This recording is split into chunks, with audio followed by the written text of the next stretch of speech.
अब श्री नानक देव जी का गुरु कौन था? अन्य प्रमाण, यानी नानक जी का भी गुरु था, क्योंकि वर्तमान के जो सिख समाज के भाई हैं वो इस बात को नहीं मानते कि नानक जी का कोई गुरु था। परंतु भैया, भक्ति मार्ग बिना गुरु के शुरू नहीं होता। भले परमात्मा एक जीव का रोल करे, लेकिन उन्होंने भी मुंह बोला गुरु बनाना पड़ता है। तो बिना गुरु के नानक जी ने भक्ति शुरू नहीं की थी।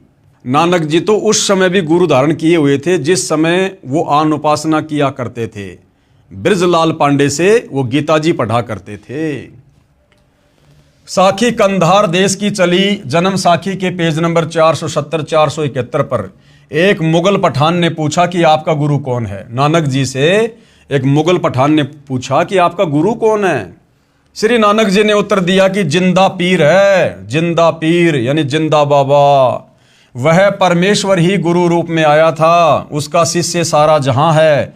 फिर साखी रुकनदीन काजी के साथ हुई जन्म साखी के पेज नंबर 183 पर कुछ वाणी इस प्रकार हैं। नानके आंखें रुकनदीन सच्चा सुनहूं जवाब, खालक आदम सिरजिया आलम बड़ा कबीर। कायम दायम कुदरती सिर पीरा दे पीर, सजदे करे खुदाई नो आलम बड़ा कबीर। भावार्थ, श्री नानक जी ने कहा कि रुकनदीन काजी, जिस खुदा ने आदम जी की उत्पत्ति की, वह बड़ा परमात्मा कबीर है। वह ही पृथ्वी पर सतगुरु की भूमिका करता है।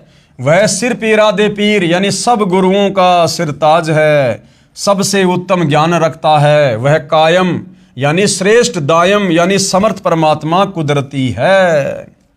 मुसलमान जिसे अल्लाह कबीर कहते हैं, कबीर का अर्थ बड़ा करके बड़ा अल्लाह अर्थ करते हैं।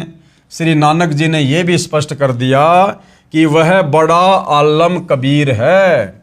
मुसलमान जिसे अल्लाह कबीर कहते हैं यानी बड़ा अल्लाह कहते हैं। जन्म साखी में कबीर तथा बड़ा दोनों शब्द लिखे हैं, जिससे कबीर का अर्थ कबीर ही रहेगा तथा बड़ा शब्द भी रहेगा। तो मुसलमान भाई जो बड़ा का अर्थ कबीर करते हैं, वो नानक जी ने उनकी उस धारणा को फैल कर दिया है। इसलिए स्पष्ट हुआ कि बड़ा परमात्मा कबीर है, वह बड़ा आलम कबीर है जो धारणक रूप में काशी में लीला करके गया है, जिसका प्रमाण श्री गुरु ग्रंथ साहिब जी के पेज नंबर 24, 721, 731 पर पूर्व में लिख दिया है। उसमें स्पष्ट है तथा कबीर सागर पवित्र ग्रंथ भी भाई बालाजी ने जैसे प्रत्येक सुना लिखा है, ऐसे ही धनी धर्मदास जी ने परमेश्वर कबीर जी से सुना ज्ञान लिखा है।